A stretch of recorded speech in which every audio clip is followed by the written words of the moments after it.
नमस्कार. नमस्कार. हे आहेत मिथुन जोगदंड यांनी पोस्टरच्या माध्यमातून जनजागृती करायला सुरुवात केलेली. आपण बघूयात ते कशा पद्धतीने पोस्टर करतायत ते. बघा. नमस्कार. नमस्कार. हे कशाच्या बद्दलचं पोस्टर आहे? हे गुड टच आणि बॅड टच.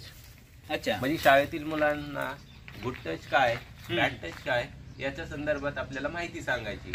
तोंडी आपण सांगितली तर मुलांना लवकर समजत नाही.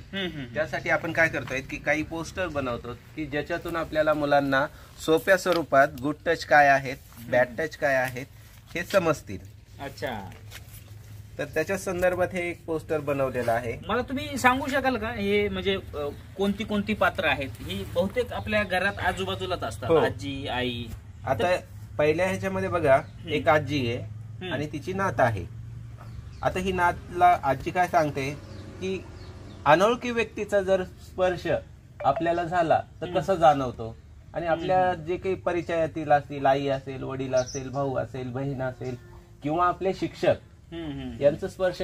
बरोबर. तर याच्या संदर्भात ती काय थोडीशी सविस्तर बोलत आहे. आणि तसंच फक्त मुलींसाठीच नाही. तर या ठिकाणी पोस्टर मध्ये मी दाखवलंय की एक छोटा मुलगा आहे. म्हणजे मुलांच्या बाबतीत टच आहे. हो, मुलांच्या बाबतीत सुद्धा या गोष्टी घडतात. आपण काय करतोय की फक्त मुलींनाच आपण गुड टच बॅड टच सांगू, तर हे बरोबर नाही. तर आपल्याला मुलांना सुद्धा सांगावं लागेल. आपल्याकडे समाजामध्ये फक्त हाच विचार असतो की मुलीच धोक्यात आहेत, मुलींना त्रास होतो, मुलींचं शोषण होतं. पण आजची परिस्थिती अशी आली की मुलांचं सुद्धा शोषण व्हायला लागलंय.